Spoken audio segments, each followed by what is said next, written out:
Hey, listeners, have you ever wondered what you're missing on the Patreon? Let us ask you these questions. Do you like the prefix? There's an extended version of it every week on the Patreon called the a la carte. Do you miss your favorite dead celebrities? We have a medium who comes on to talk to them on the Patreon. Are you an astrology buff? We have an astrologer who comes to the Patreon to read the celebrity stars. Do you want to hear what we edit out of the podcast? Then you can listen to our cutting room floor episodes on the Patreon. Do you ever wish we could fix you? Then listen to our all-tier advice episodes right now on the Patreon. And if you ever want to kiki with other listeners of this pod, come to one of our hilarious live Zoom spectaculars.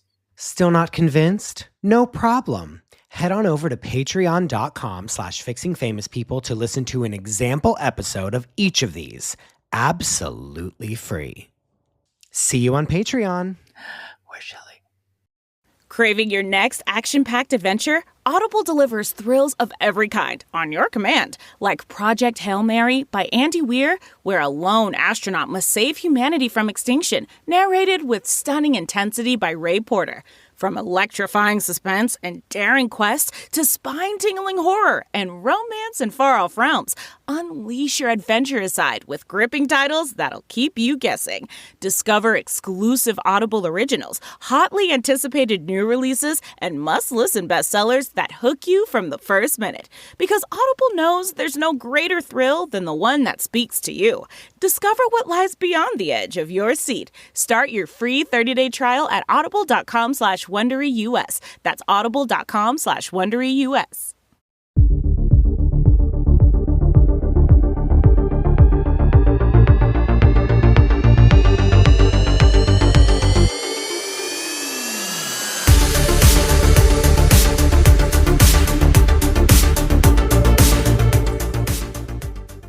Dominic, Christopher? we have a big one. A big one. Oh, yes. I have been following this person for a very, very, very long time. And this is only our second featuring famous people special bonus episode. And I'm beyond excited to introduce Amanda Knox. You may know her from her podcast Labyrinths. And I don't normally get an applause. I'm obsessed with your podcast. I remember when you guys first put it out and I was like, oh my God, what does she have to say? I really am interested to hear what and I remember listening right at the very beginning. And there was an episode where I remember where I was driving when I was, how sometimes you like have a memory of a song or like a podcast episode where you remember where you were when you were listening to it. Totally. I weirdly have a memory of where I was listening to your podcast at. And Dominic was actually on my way to pick up something from Rebecca Bregman from her old house in Greenpoint. Oh, and it was lovely. like driving to her and back from one of our guests that we've had on the podcast a million times. Do you remember what episode it was? It was one, I remember listening to an infertility one, and I remember listening to one that it was a very early, I feel like an early-ish episode. Okay. It wasn't an infertility one, it was another, but I can't remember what it was. But I remember listening to you talk. And it was about your wedding, actually. It was you explaining your wedding. Okay. Yes. And it was, Anyway. Okay, I'll stop fangirling. That's a fun one because we also embedded like a bunch of clues in the episode to see if people would follow the clues and find we had a gallery of pictures from the wedding that people could eventually find. Yeah. Did you find it, by the way? I was like, this girl, no, I didn't. But I was like, I was like, oh, she's a weirdo. I love this. Yes. Like, she's a sci-fi weirdo and I'm obsessed with it. And she's like, your intergalactic wedding was incredible. But we're here to talk about fame. Yes. Your new memoir, Free, My Search for Meaning. As soon as I saw you announce it, I was like, can we talk to her? This would be a perfect person to come on and talk about fame. If I may just read something that's in the prologue that I feel like perfectly sets us up for the beginning of this conversation. Let's do it. I didn't feel like the protagonist of my own story. My life was still the product of other people's mistakes. No matter what I did, the world treated me as a killer or dismissed me as tabloid trash. I was lost. I was stuck in a tragic narrative that afforded me only two possible roles, villain or victim. And I feared that nothing I would ever do could define me more than the worst thing that had ever happened to me. I just wanted my old life back, but that life no longer existed. My face was in newspapers and magazines and on billboards in Times Square, but my world was so small. I had to try something else, be something else. And that something else is what this book is about. I think that perfectly sums up what we want to talk about, because Great. we talk on the show all the time about famous people that have asked to be famous in one way or another, whether they're Sure. an actor that then becomes in a movie or a TV show. They're a singer that ends up becoming someone that wants to win a Grammy and have a #1 album. We have people that, go on and do, we've fixed politicians, we fixed wives of famous people, we fixed all kinds of different, all walks of life that deal with fame. Okay. You're a person that did not ask to be famous, and yet you are. Am I your first person who didn't ask to be famous that you're fixing? Well, are we fixing you? Yeah. Or have I fixed myself? We're not fixing you at all. No, that is not why you are here. You're here to fix us more. Okay, perfect. Your version and your experiences with fame will probably fix how we fix other people moving forward. Got it. And that was why we wanted to have you here, because we talk about fame, and what we do on this podcast is try to keep people famous. When they've gone from peak to valley, we try to lovingly, sometimes comedically, try to elevate them with our ideas about how to fix them. But you're someone who achieved fame without asking for it. I guess my first question is, at what point did you realize that you were someone that people all over the world knew? Yeah. So I'll answer that question. And then I would love to dig into some of the philosophical points, your interest and this podcast sort of gets into, because I think that is maybe even step one to talk about, how do we talk about fame? But yes, so the first time I think that I was given any kind of insight into how big this case was actually really early on, even before I was arrested. We just discovered that there was this crime scene in my house. I called the police arrive, and very shortly thereafter, across the street, the news vans are piling up and the camera people are piling up. And one of the first instructions that I'm given by the police officers is, do not speak to the media. So, I'm here, I'm trying to respond to this crisis event. And already the police are concerned about the media presence, and which really did very immediately flood this small college town in central, Italy. And so while I was sort of engaging with the police and answering their questions and doing everything they told me to do because I'm a good citizen, I was also, dodging these journalists that were, filtering around town, trying to get comments from anybody who knew or had ever seen Meredith in their entire life. So there was that part of it that sort of initially made me realize that there's something really big about this case. But I really, at that time, wasn't even processing that, because I was still in processing the fact that my friend had just died. And how do you even process that? It's just what even, Yeah. And so it this was is, by the very way, overwhelming. Anyone who's under every rock on the planet. In 2007, when Amanda was studying abroad in Perugia, Italy, she was falsely accused of the murder of her British roommate, Meredith Kercher. And before her conviction was overturned, she spent almost 4 years in an Italian prison. And eventually are we using exonerated in quotes still? Because is there a period at the end of that sentence yet? Well, so the reason why anybody uses that in quotes is because technically in Italy, your case is never, your sentence, your verdict is never considered final until the Supreme Court has either validated it or overturned it, whatever. It has to go through 3 levels of justice before it's considered a definitive conviction. And so I was convicted. I spent 4 years in prison. That conviction was overturned. I was retried. I was convicted again. And then after 8 years of trials, I was finally definitively acquitted. Now, in the U.S. justice system, that would have looked like me being exonerated, right? I was convicted, and then that conviction was overturned. But that's because we treat the definitiveness of cases differently. It's just a legal term. Sure. I was exonerated. I was definitively acquitted, whatever you want to call it. But it took a while, and I spent time in prison while I was attempting to prove my innocence. And part of the reasoning that the Supreme Court ultimately decided to acquit me was that they said that the press, the media attention, the tabloid nature of the case that immediately descended upon it put pressure on the police. That was pressure that they could not handle. They were not prepared for the level of international scrutiny that this case immediately had on them, and they started making mistakes. Yeah. The immediate fame of the case. You know what I mean? It was like immediate. There was footage of you standing outside of the apartment building, you know what I mean? While they're like going in to get her body. To recover her body. Yeah, like absolutely. it's like the crime scene, like truly what you see in a Lifetime movie of like the crime scene tape being put up and then, yes. And, it was wild. And then, of course, the next sort of phase of that was I'm in prison and I'm seeing my mom for the first time. And my mom is trying to explain to me, you don't understand, Amanda, like the entire world is watching now. And this case, like one of the first things she told me was, this case is bigger than you. Like, this is not like, it's not even about you. Like she and I are trying to like make sense of the fact that I'm even in prison right now.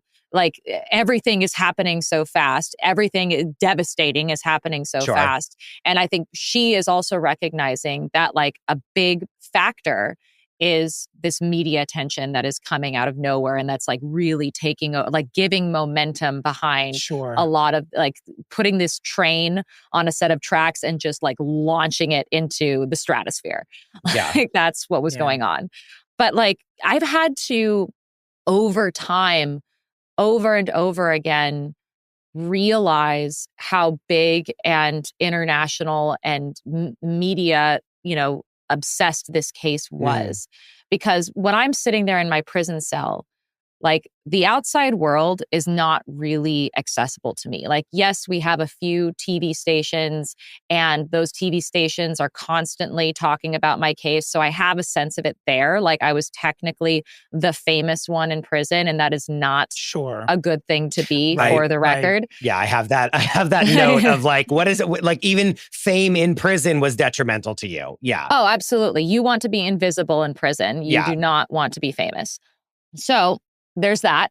But then like I get out of prison eventually after 4 years, and I'm in my head thinking, oh, I get to go back to the life that I had before Italy. I get to go back to being an anonymous college student. Yeah, no. And I'm very rudely awakened to the fact that like I'm on a plane from Rome to Seattle, and every single news station that is on this plane, BBC, NBC, all of them are coverage about me. My face, my name. Being on the plane, being going on back. the plane. Yes. Like that you're doing it right now and they're talking about that. Yes. I have goosebumps just rehearing you say that, because in the book, you're like rattled. You, as in me, the reader, are rattled to your core when you hear like, as I think that all of my problems are over, I get out of prison and I'm going home to safety, only to see that I'm like the most famous person of the hour. And every single person that can report on this is reporting on it actively as I am doing it. Yeah. I step foot in Seattle and I'm immediately met with a press conference that I am in no way prepared for. And it just keeps happening over time. Like, and I'm sort of building to this story that I'm about to tell you, which is, a few months after coming home, I'm finally sort of getting a little bit in a groove. I feel like I'm in hiding. I'm very much sort of being pursued by people with cameras everywhere I go. It's still a thing. It's an ongoing thing. And even if they disappear, you never know if the person lurking around the corner is going to pull out a camera out of their pocket, because they do. Like I'll be coming home from the grocery store and all of a sudden someone has a camcorder in my face. So you're living with this like constant state of paranoia that someone is following you and recording you. And then I get invited by my high school, my AP English teacher. Oh, brother. Yes.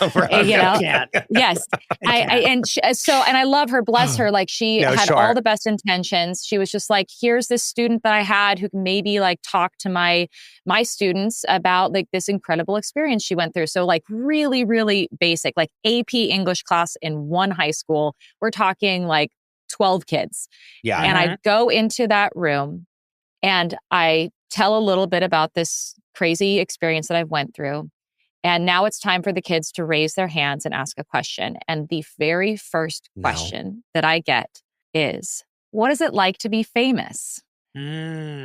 And you're like terrible. And I was just shocked. Like that everything that like I had just, talked about going to prison and like being vilified and the thing that resonated most with this young person who, I don't know if TikTok was around back then, but is like on social media all the time. Like the thing that was most relevant to that person was this idea of being famous.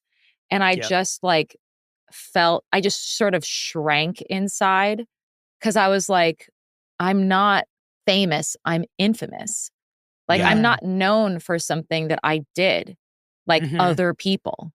I'm known, You're known for something you didn't do. Right. Yeah. The only time I've ever heard that framed in a way that actually made me smile. Because if you think about it, like I'm not known for anything that has anything to do with me. I'm known for other people's mistakes, and I just happen to be the name and face that like now gets to bear the burden of that, infamy. Like that's me.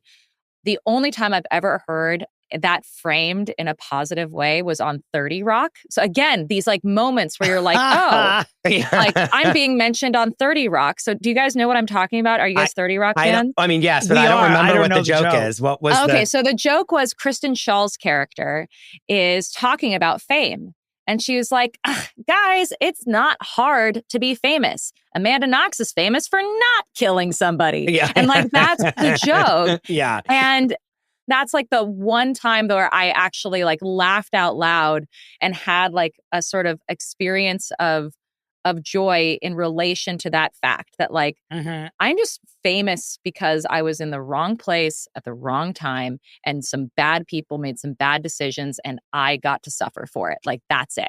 And like, and it just so happened that this case happened to take place at a time when social media was the way it was. Like we're talking 2007, 2008, 2009, when everyone is all of a sudden on Facebook and everyone has an iPhone all of a sudden. And we are all now suddenly really just deeply invested in our echo chambers without realizing that they're echo chambers. Like all of this stuff that we now know looking back, we did not know at the time.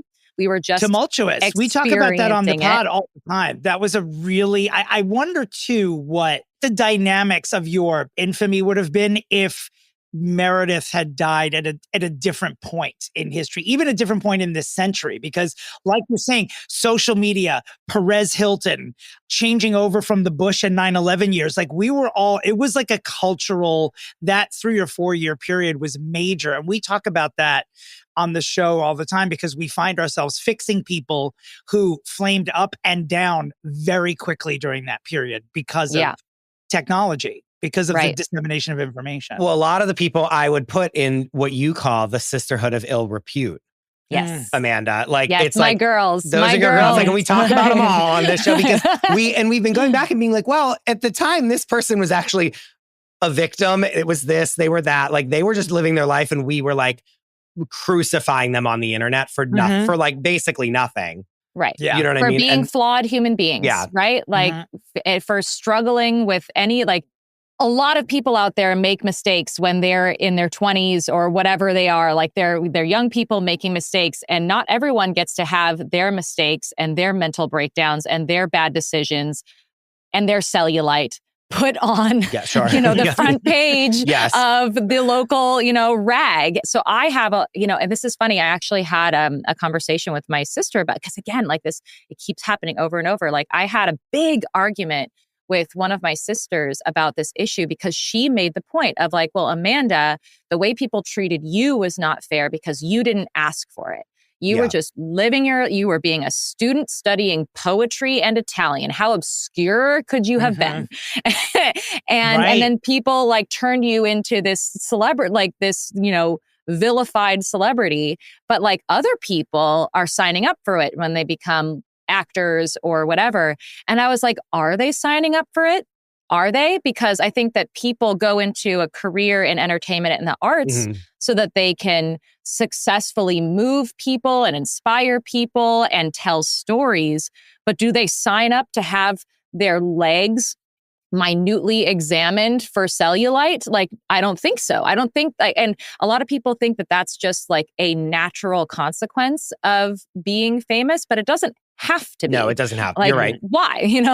Yeah. And does it mean that we're signing up like people who became really famous when they were quite young? I'm thinking like the Britney Spearses of the world, who are not just themselves, but there's a whole industry of people sort of pushing them forward and like putting them up on this pedestal, and then not really caring to see whether or not that is having some kind of psychological impact. Well, yes. Hello.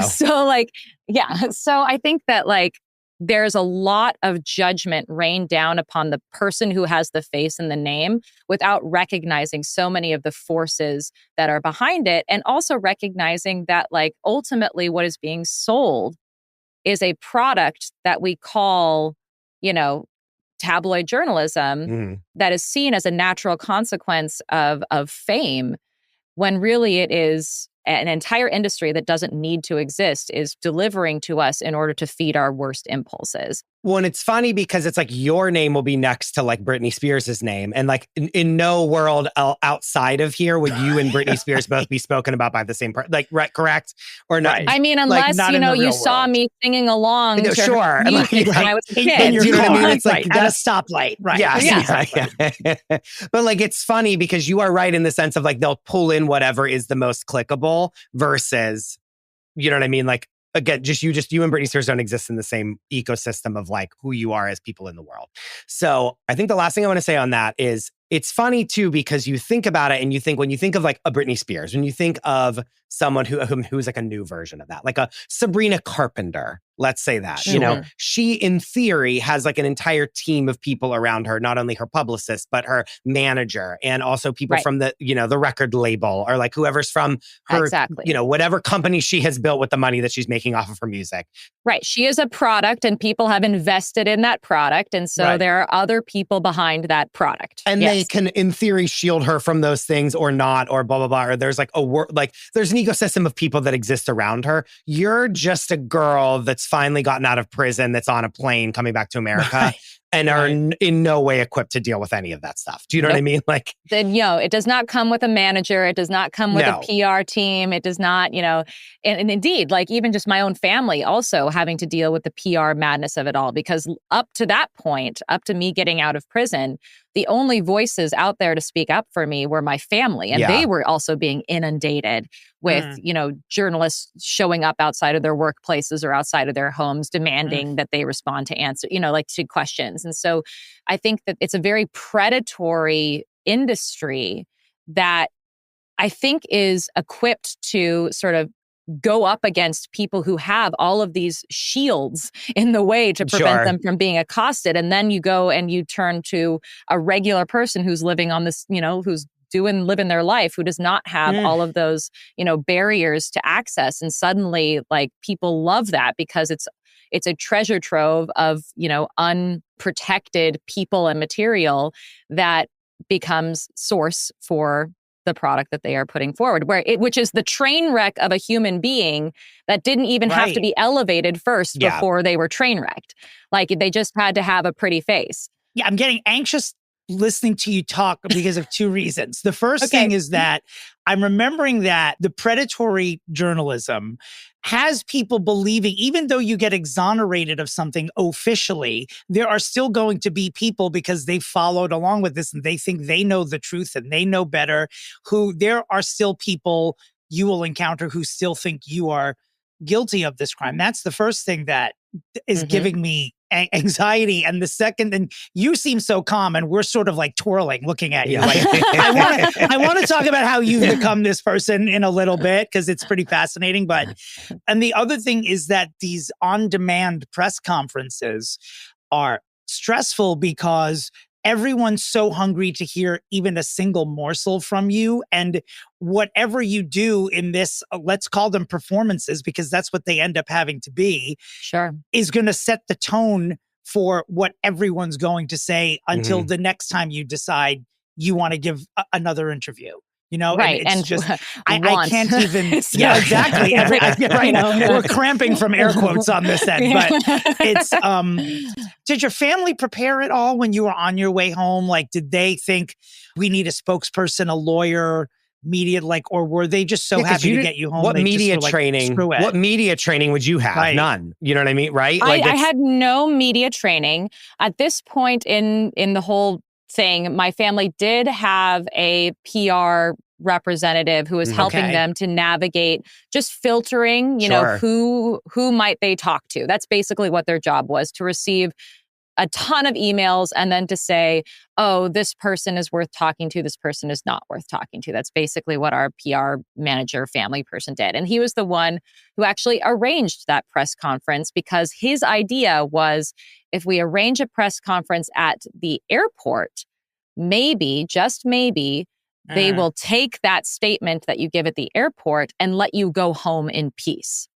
And I think that the thing that no one was really prepared for is that the normal steps that you take to protect yourself and to allow yourself some kind of sense of privacy or separation between you and just the public doesn't really exist in a case that is just so big and everyone wants a piece, and they don't care if they're getting sloppy seconds from somebody else. They want their own thing. But also because it's like, I think in this case, nobody really wanted the polished performance. They wanted, what does Amanda look like when she's coming out of the grocery store and someone accosts her with a camera and demands to know what she has to say to the Kircher family? Like, that's what people wanted. There was this sort of this idea that people were getting a behind the scenes glimpse of an intriguing individual that people didn't really know what to think of. And so just more and more invasions of my privacy and of my intimate spheres was what the public wanted and what supposedly this industry was supplying due to the demand.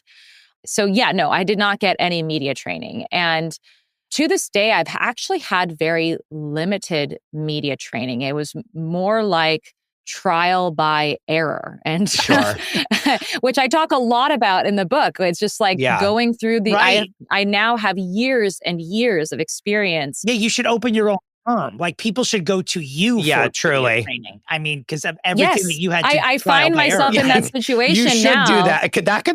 That could be a business.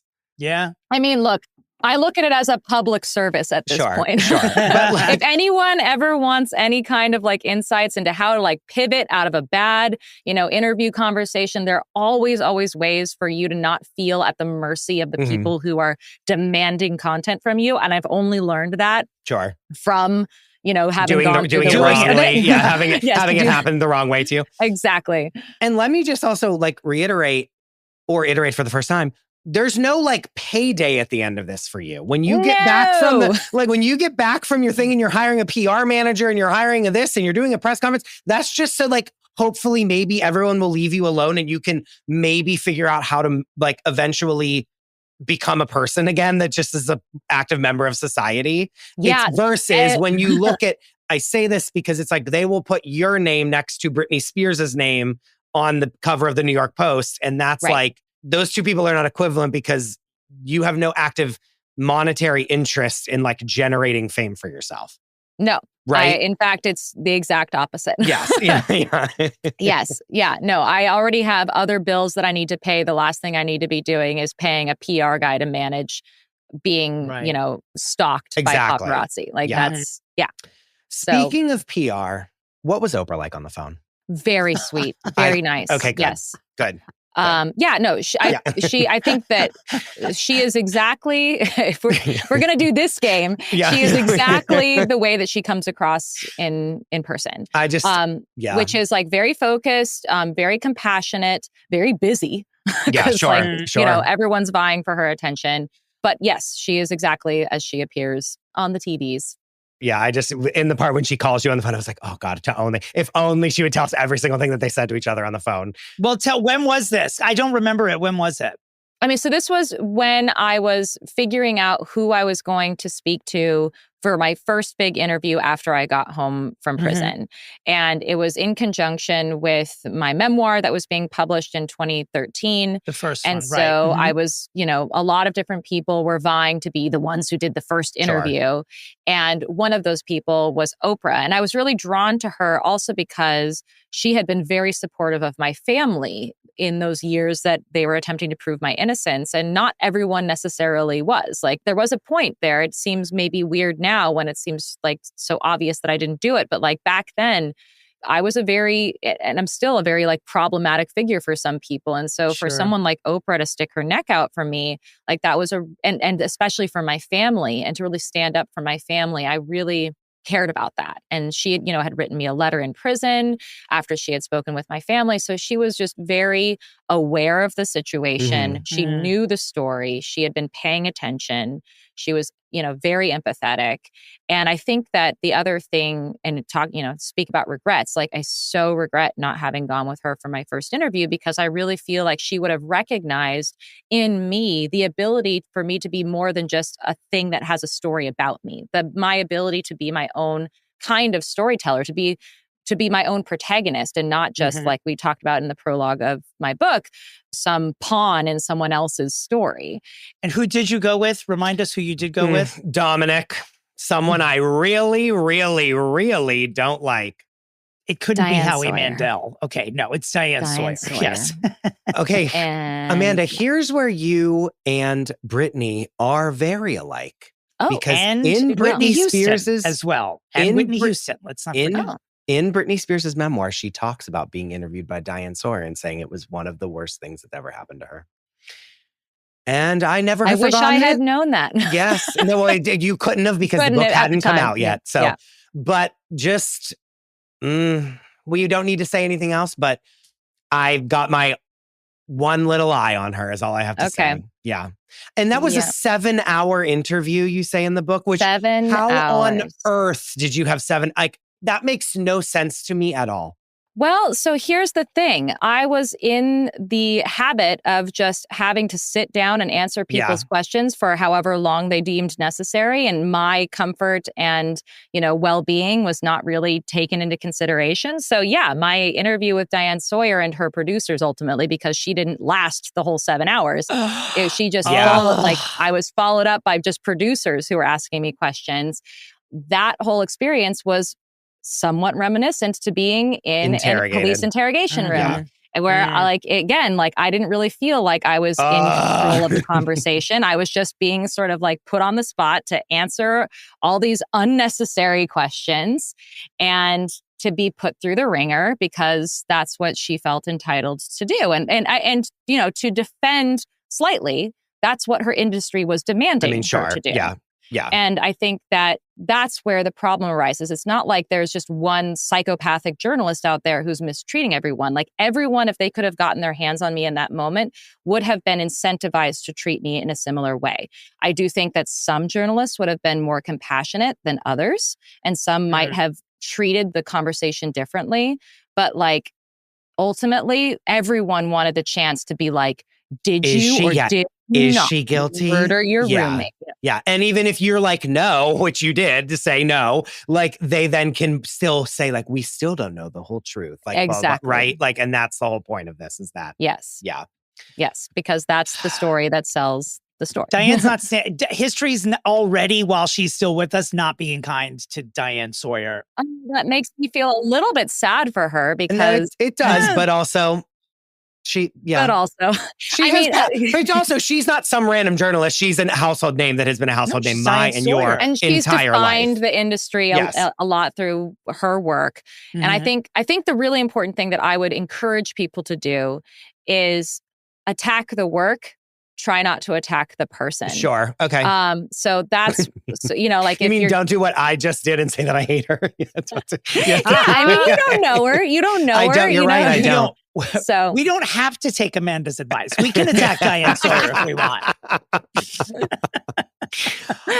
By the way, the memoir that Amanda's talking about is called Waiting to be Heard. It did come out, and you said 2013, right? 2013, yes. Where she goes over through the conviction and everything. What made you want to write a second book so many years later? What was the inspiration?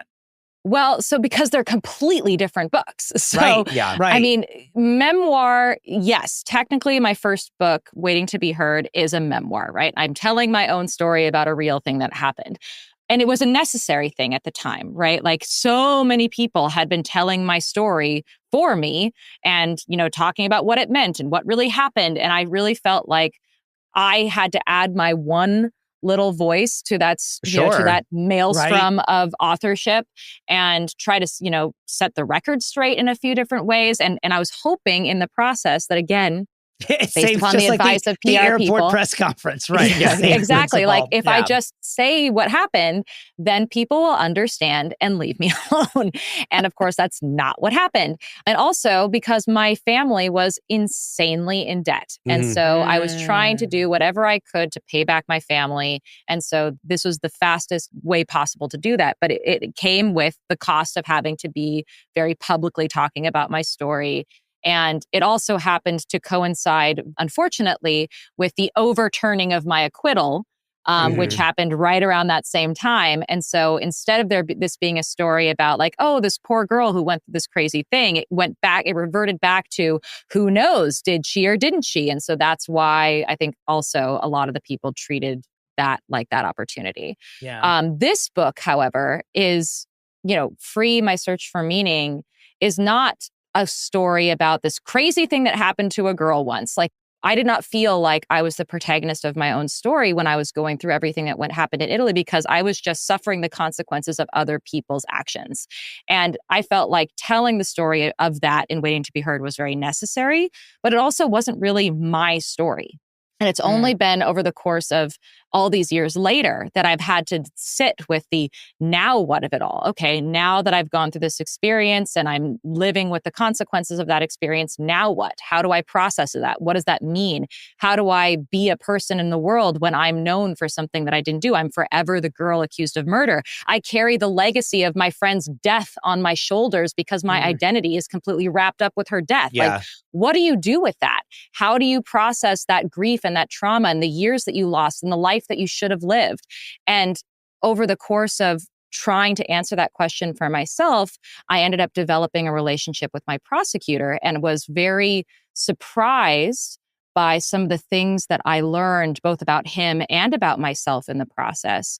And coming out of meeting him in person and confronting him and reconciling with him, did I walk away from that and go, oh my God, this is my story. My story isn't all the bad things that happened to me. It's the choices I have made and what they say about me. And I think that those things define me more than all of this other crap that everyone else has used to define me.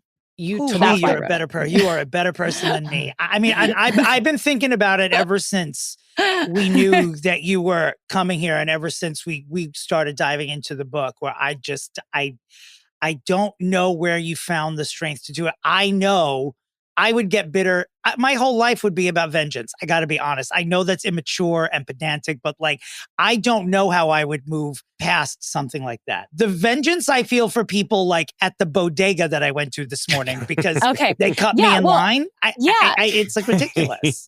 Well, can I dig deeper into that with you for a second? Sure. Because I'm curious to know where that's coming from. And I know that like not everyone responds to being hurt the same way, right? Like some people, maybe it's because you guys are dealing with levels of testosterone that I don't understand, but you know. Sure, Amanda. Yeah. Okay, great. Sure. Will you tell our dads that, please? Yeah, please, for real. Guys. You guys are so wrecked with testosterone. I don't know. But like my impulse to being hurt is not to want to lash out at the person that hurt me. It is to understand why I got hurt. Like I maybe, and maybe that's a self-preservation thing. Like it's ultimately comes down to something that is very selfish in me, which is that when I get hurt, that's very scary. And I don't want to get hurt like that again. And because I think I recognize that like I ultimately don't really control, I can't stop someone from hurting me in a lot of ways. One didn't for a long time. Like, couldn't. Yeah, exactly. And so like that impulse towards aggression or towards lashing out just seems futile to me. It feels like a completely ineffective way of protecting myself. And so instead, my impulse is to try to understand why that happened. How was I vulnerable? Why did this person hurt me in the first place? Do they even realize that they hurt me? Like, what's going on behind there so that I can protect myself in the future? And, you know, if possible, help that other person recognize that they're, whether they realize it or not, they are harming people. And so, like, I'm curious to know, like, in your experience, when do you feel like you've been most hurt by someone? And like, have you ever felt that like deep sense of curiosity of like, why? Why did this happen to me? I hate to publicly admit how immature I am, but I would say betrayals in relationships, I mean, pretty common stuff. I would think that like, but I don't know, my instinct is always, I'm going to get you, sucker, not I want to examine why this happened. What I don't know why. I don't know why. Amanda, you talk about kindness a lot in this book. I want to talk about that. Like you say, I have a few quotes and that it's something, well, first and foremost, I feel like you found purpose in prison by being a translator. And I find that very interesting that you were like, I had no purpose in my life because I was just awaiting this trial and kind of like was stripped of everything. And by helping other people do something that gave me a purpose. And I like, if we really just like boil that down, like at one point your younger self comes to you in prison and shows you that basically you could have a purpose by helping other people. I think that maybe the thing, even when I had nothing, I had myself and I was enough. Yes. Is that the quote that you're doing? Yeah. Which is so great because now everyone is talking about like, I am Knuff from the Barbie movie. And it's and it's like, I figured that out in prison. You know, I'm curious, did you read the book? You didn't do the audiobook? I listened to the audiobook. Just an audiobook? Okay, because every time I read that chapter, I reread, like writing that chapter and rereading that chapter about talking to my younger self, I always cry. Like, I was bawling my eyes out, Amanda. I was like listening to you talk about it and you can feel it in your reading of the book. And I was like, it was, and because it was like such a low point for me, right? Like I'm in prison, I'm facing this crazy sentence, which tell a 22-year-old girl that she's going to spend 26 years in prison. Like, longer than she's been alive in prison. Like it just... think about everything, like do the math, imagine everything that you're never going to get to live because of that circumstance and grieve for all of that, trying to do that, trying to imagine how I could make life worth living. And suddenly appears before me like I'm a fucking crazy person. This like very vivid image of me as a kid.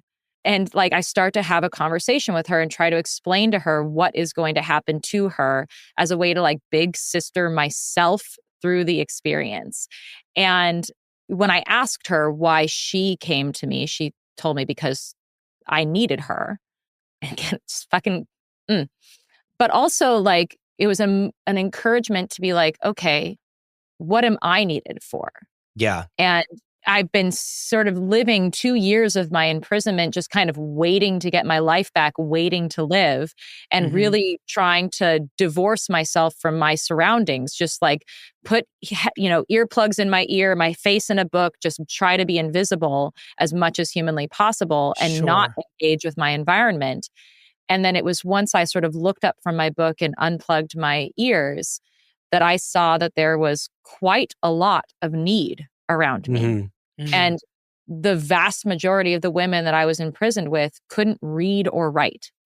And so as someone who could read and write, as someone who had over the course of years in prison become fluent in Italian, all of a sudden I had an ability that could be of service to the people around me. And that sounds, so selfless, but like, it's also selfish, because one of the ways that prison destroys you is it limits your sense of purpose, your sense of place, your role in the world.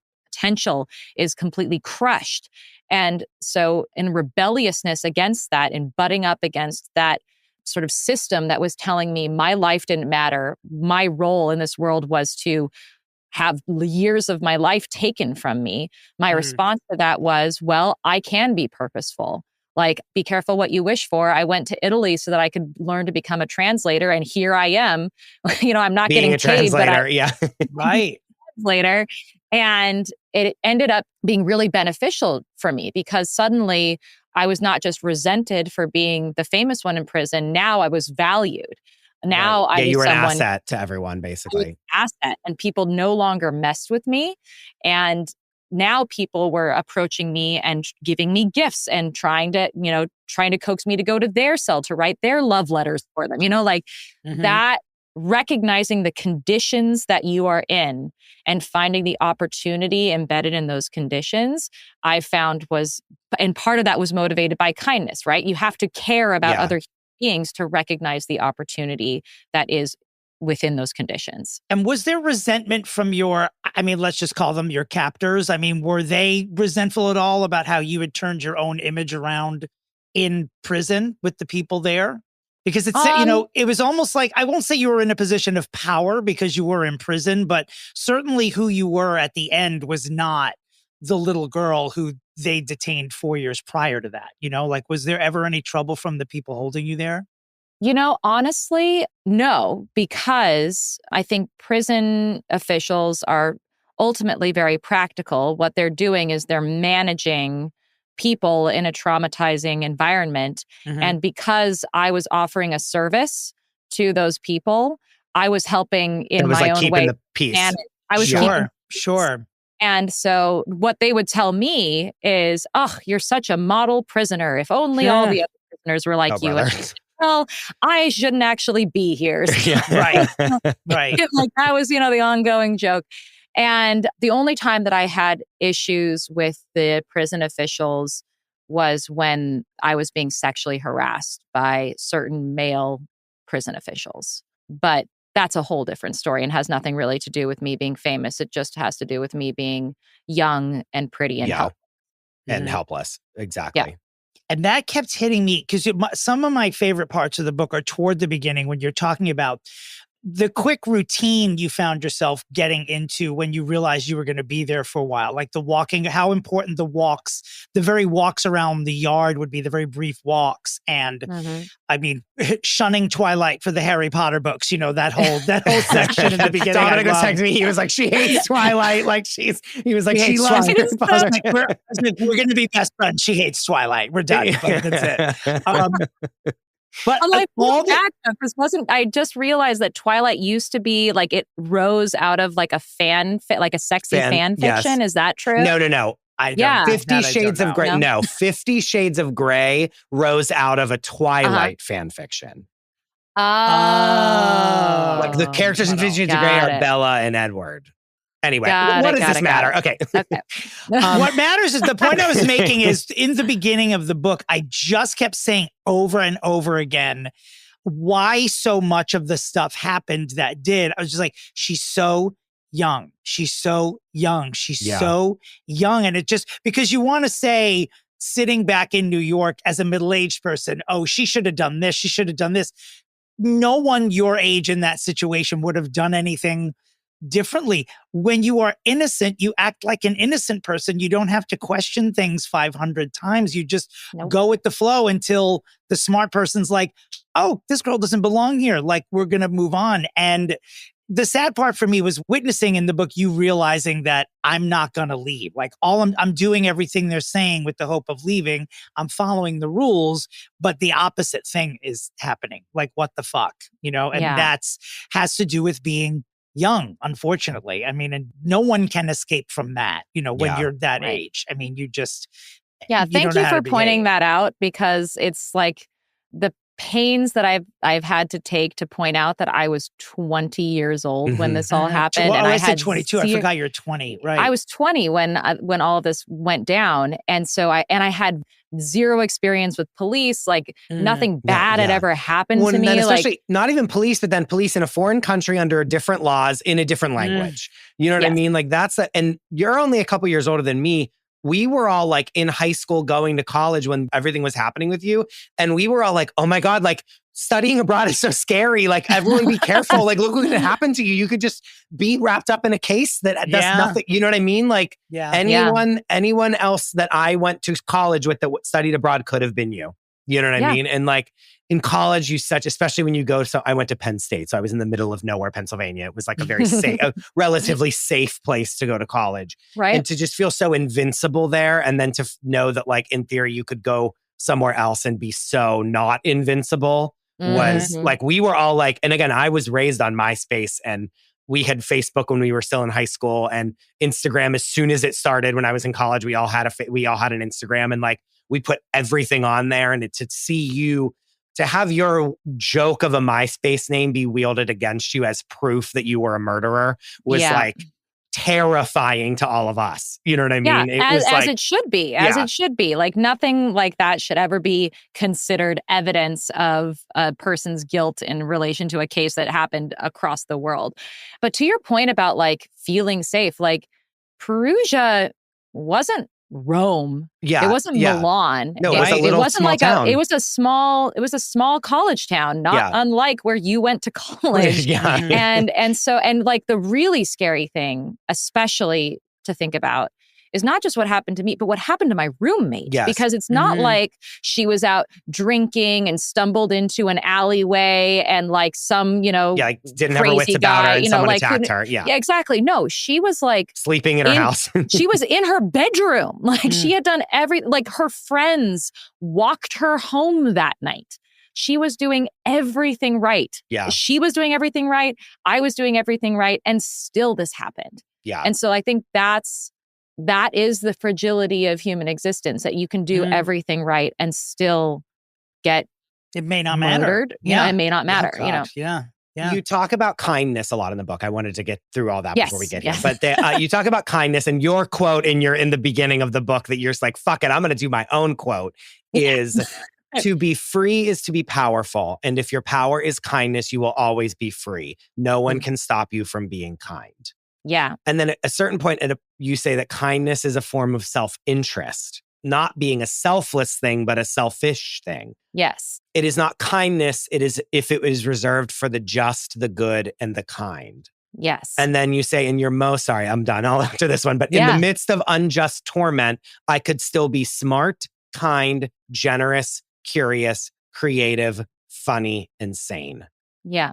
And that that hit me like a ton of bricks. Like it being like with all of these things, all of these horrible, horrific things that are happening to me and piling on top of each other, becoming an infamous person, being, wrongfully accused for a crime, being put in prison like wrongfully, you could still be a nice, kind, generous, fun person. And that is like please, like it's and that's the ultimate message of the book, right? It's like, and it's a reason why I called it free, because I think that we are tempted when we are overwhelmed by circumstances out of our control to feel like as a result, we are not in control. We are not free. We are not like, I went through a terrible experience, and so therefore I must be traumatized and bitter and angry the rest of my life. And if anything, I wanted to show by example and also just by in conversation, like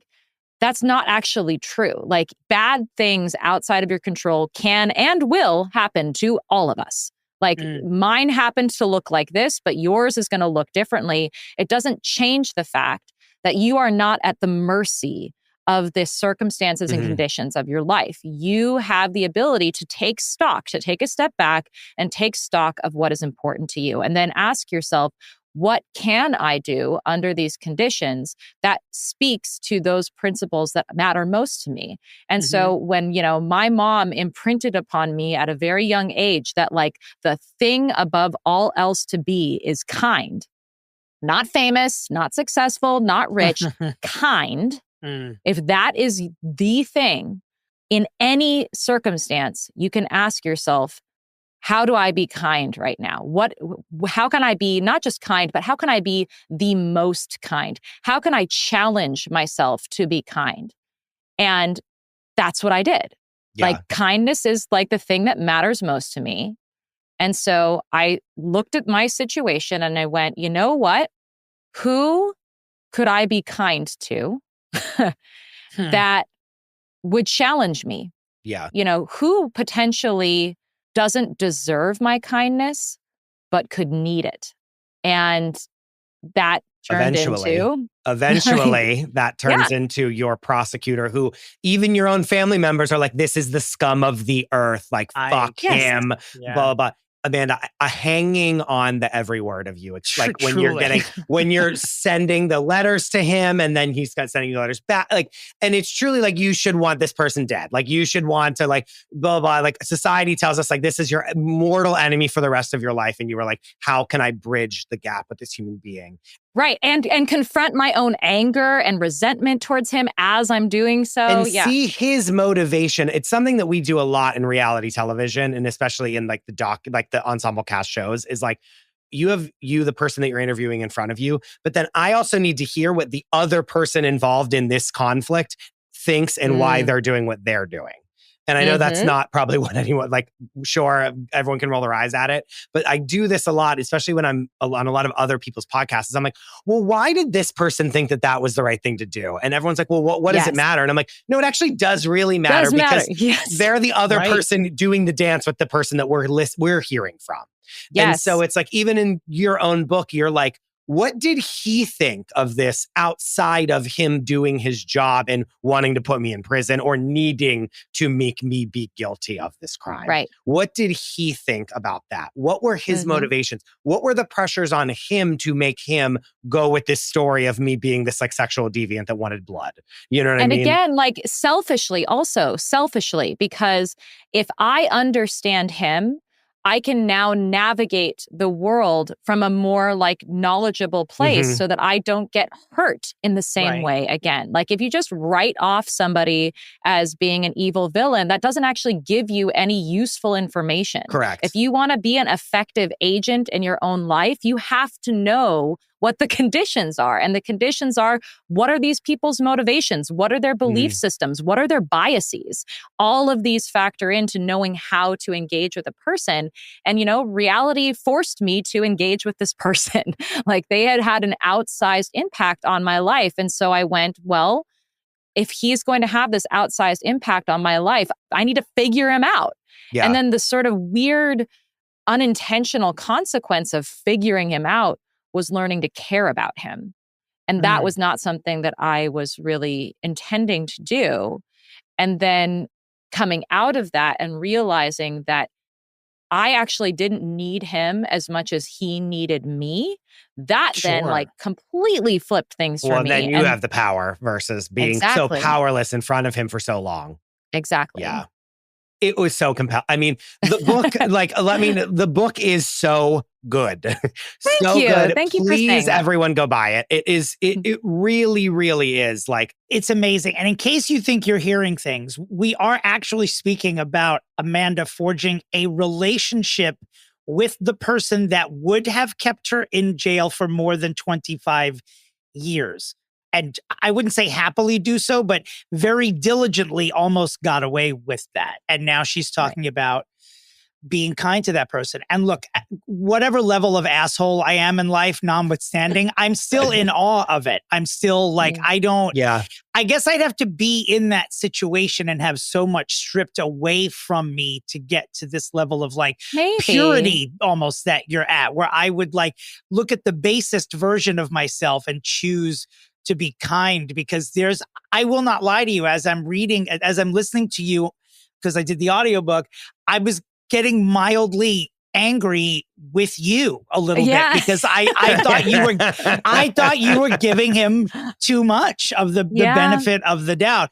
Well, and that's where you would agree with my mom. Yeah, right? Who are you, her mother? Who are you, her mother? Yeah. And that's great because like my mom is that other through line in the book who is who's my biggest supporter and my biggest fan and always the one who's like supporting me in my choices. And this was the one choice that she just could not bring herself to support. But again, because she had her own experience with him and had her own thoughts and her own, and like, again, you then have to flip it on your mom and be like, and you do this really well in the book, is being like, my mom had her own experience and everyone in my family had their own experience of what happened to me. And they have their own trauma that's outside of anything that I did that they have to deal with from being like hunted by the paparazzi like I was. And you're like, my mom's allowed to not want me to do this. I can just not agree with her. Yeah. And I think that's another thing that's like, you want everyone in your life to always be aligned with you and you want to make sure everyone, and it's just like, you kinda can. And like my mom is such a great example of like how to be a good mom. I'm just so fucking lucky that I have her as a mom because like even in that moment where she was like, I don't understand this. I think this is a bad idea. But like, I'm not going to stop you. Yeah, like you have to do this if you want to do it. Yeah. You know, I recognize that you feel you have to do this. So what I'm going to do as a mom is I'm just not going to let you do this alone. Yeah. And so like she showed up there for me. And then, you know, here I am describing what happened to her. And her response is too little, too late. Fuck that guy, blah, blah, blah, blah, blah, blah, blah. And I have to then sort of pull, and which is a legitimate, I think that's the thing is like, that is a legitimate viewpoint. And then the other legitimate viewpoint is the one that I turned around on her, which was, Mom, it doesn't matter because it's not about him and it's not about what he does or says. It's about me and what I do and say and how I showed up. Yeah. And like that is what happened today. And I thought it was something that you could be proud of. I mean, at some point, did you ever look at your mom and say, like, this is your fault? My doing this a little bit. You're the one that taught me to be kind. Like, we're being tested here, lady. Like, this is, come on. This is it. You know, I'm doing what you taught me. Yeah. Do you? I've absolutely done that to her. She's like, damn it. Do you still talk to Don Saulo? Of course I do. I loved him so much in the book. I like, Don Saulo is this preacher, father, right? Priest. Yeah, he's the priest. Like he's the Catholic priest who works at the prison. Yeah. And you find such a friendship with him. And I feel like that's your kind of your little like gateway into the outside world while you're so isolated. Yeah, he's the only one there holding my hand, you know, talking me through it. Yeah. It was, I like found like that. I loved listening to the chapters of you guys being together because I was like, oh gosh, at least she has like someone who she can just like talk about something else with other than play her situation. With. Yeah. Doing, you know what I mean? Like, thank God. Yes. And I wonder if, Dominick, I think what you're missing from this whole, like, how can you be kind to these people is that, like, when you were in prison, you're stripped of everything else that you have to do. What do you mean when you are in prison? It sounded like you said when you were in prison, and I don't want my mother to have a heart attack. Okay.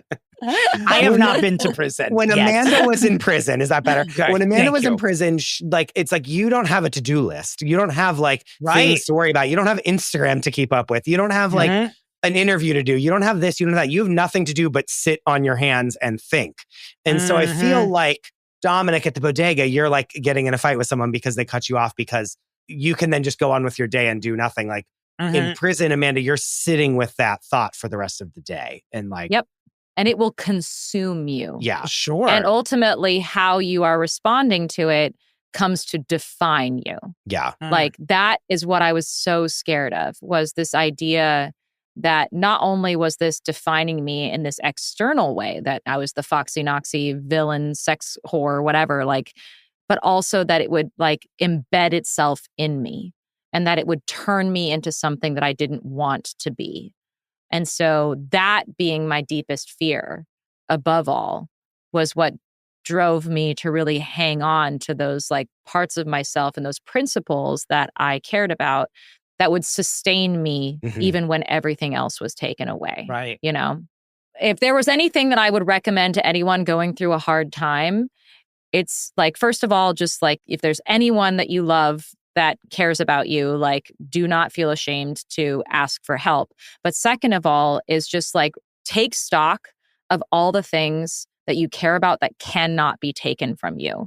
and like really, really like hone in on those things, because those are the thing, like if you take hold of those things and take root in those things, no one can stop you.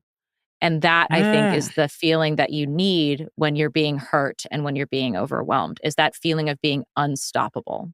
Yeah. Whew. And even when you have nothing, when you don't even have a door handle on the door. That was another thing that you said. And you're like, I didn't open a door for 4 years. Like you know what I mean? When you don't even have access to a door, you can do that. Yeah. Right. Yeah, it was wild when I came home, just like the weird surreality of like opening a refrigerator or like moving from one room to another as if it was no thing. Like, yeah. I had Does that still happen? Do you still have like flashes of that now, all these years later? Less so of that, because I've now been able to move fluidly through spaces, but I'm still very claustrophobic. I do not like feeling in an enclosed space. And like, I don't like being in elevators, for example. Yeah. I hate being in elevators. I will always take the stairs if it is possible, because I don't like that feeling of being closed in. Well, and again, you don't have a hand. You can't open that door if you know what I mean? It's like you're kind of in a box by yourself and you're at the mercy of the elevator. Yeah, that makes perfect sense. Can we just talk about 2D-osis really quick? Is that what you call it in the book? Yeah. What is 2D-osis? Because I found this so fascinating. And I feel like I bring this up a lot and people, it like breaks their brain of like, oh, wait, a celebrity is a person as well, kind of a thing. Well, and I mean, it's sort of embedded in the name, like this idea that there are certain figures in our lives that come at us as a 2D image, right? They are on a screen, they are on a page. And so we encounter them as this like idea of a person as opposed to as a real person who has feelings and context and is in evolution. And the 2D-osis idea is that a person exists just like a picture in a book. that is who they are, and that is everything that they are to us. And we have a sense of entitlement to that like 2D image and idea of a person, and that is mistaken and it is flawed, and it leads to indulging in certain impulses that towards those figures, like judgment or like entitlement, or in some cases even towards like stalking, because there's between you and that person this barrier to empathy. You were wrapped up in this entire thing, but like your life had to move on after you got home. Absolutely. Like once you got home, it's like I had to like go do my things, and I have interests and I have hobbies and I have this, and like I'm not just this person that was on trial that you saw in paparazzi photos or the footage of me walking into the courtroom. And I'm also a person that has to live on and go be a person in the world after we, Yeah, and I have to get a job. I'm going to have relationships. Yeah, like it's like actors, other famous people are like this too. People that like walk away from fame, or they, stop acting, or they go stop being a singer and they go on. And then one day we see a picture of them, being a cashier at Trader Joe's, and everyone's like, oh my God, like this person's down. Oh my God, this is so sad. And it's like, well, they like don't act anymore. So they got a job at Trader. Like people's lives move on after the fame washes away and kind of. Right. Yeah. Like people aren't just trapped in ember the story that you heard about them or the context that you happened to hear about them. Like they had a whole history up to that point, and they're going to have a whole history after that point, and they're going to evolve as human beings. And so this impulse to sort of trap people in a moment of their life that happens to appear to you in 2D is that impulse. And it's just that's such a great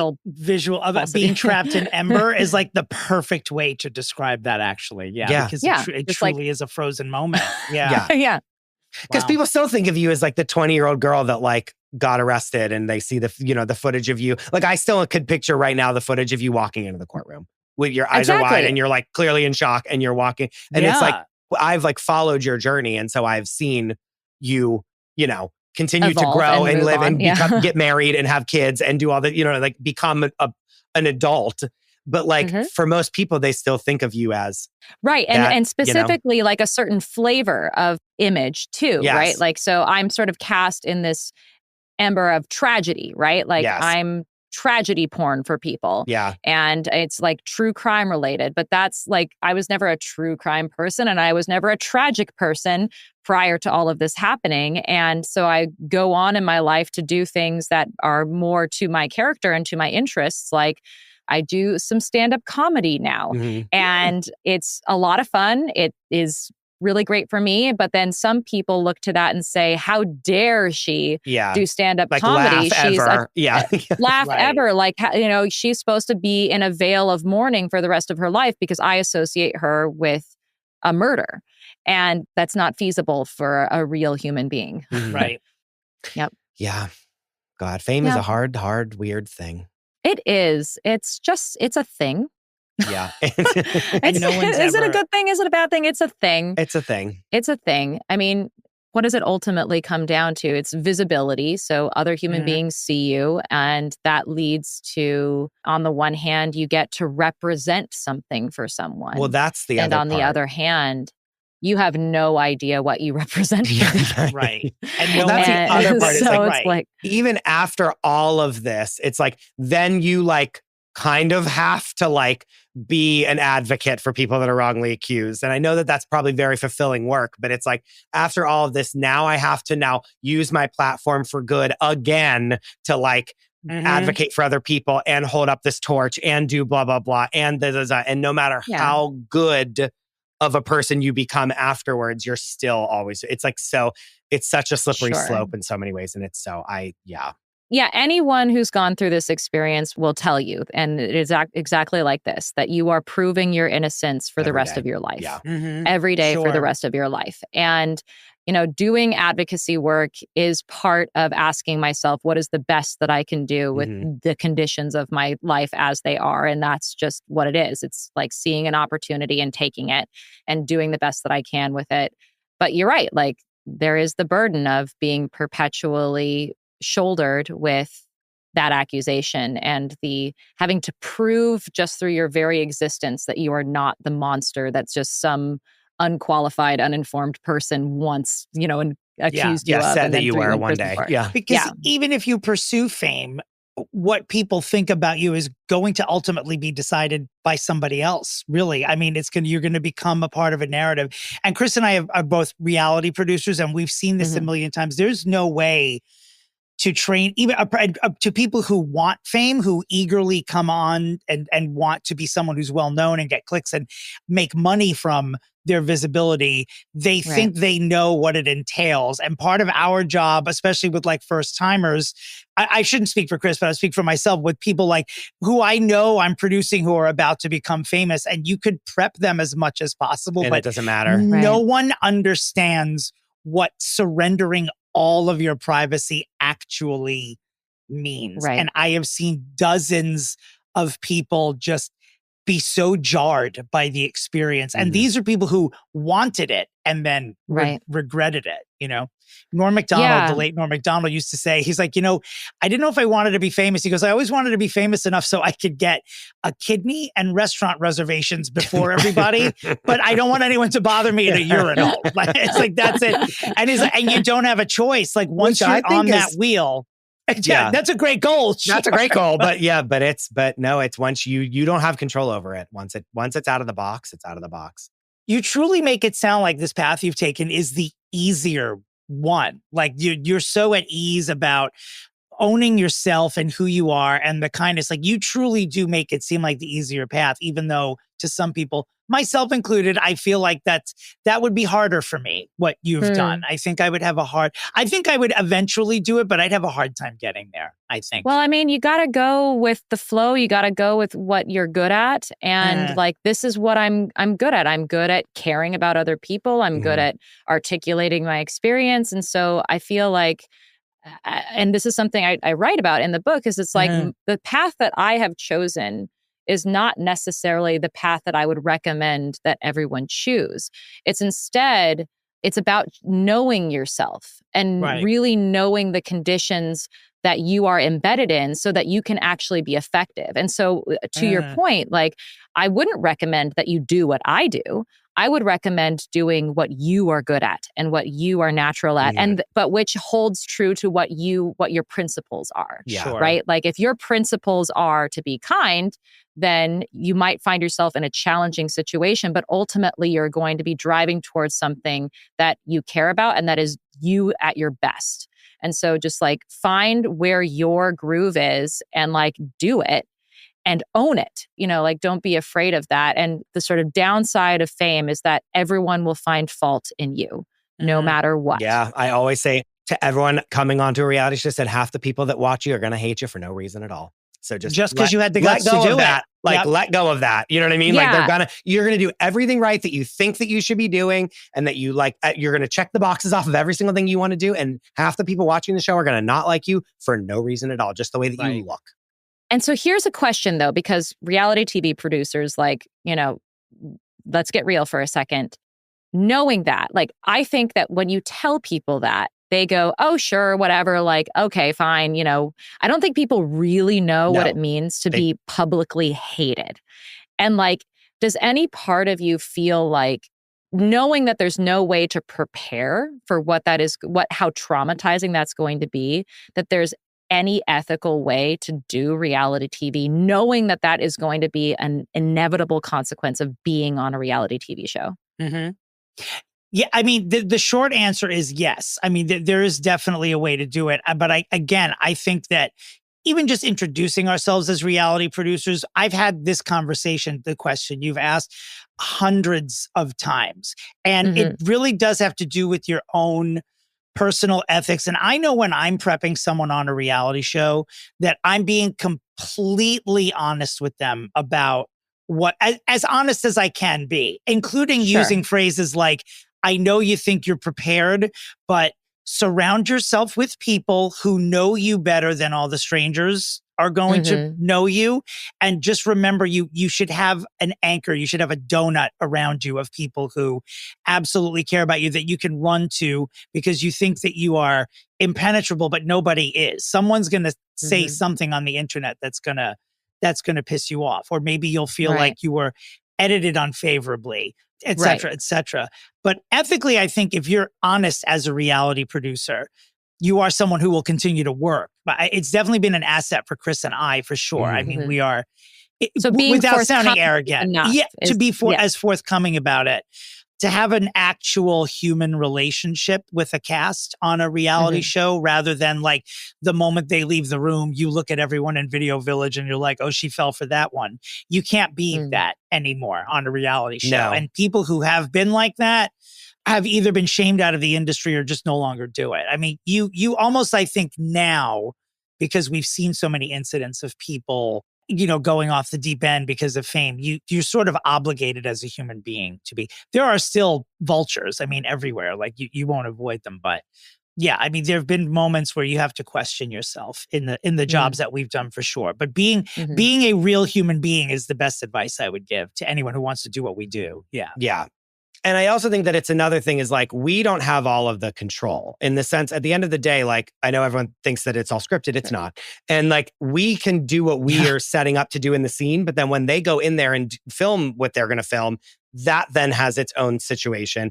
And then I say that there's the cog in the wheel where like, then whatever they film and what they end up doing in the scene that we film is their own decision to do. And then it is edited, and then it is consumed by the public, and then the public has an opinion, and then that opinion goes to the people goes to us and the people on camera. And then that cycle continues. Do you know what I mean? And that like works out really well sometimes, and sometimes it works out terribly.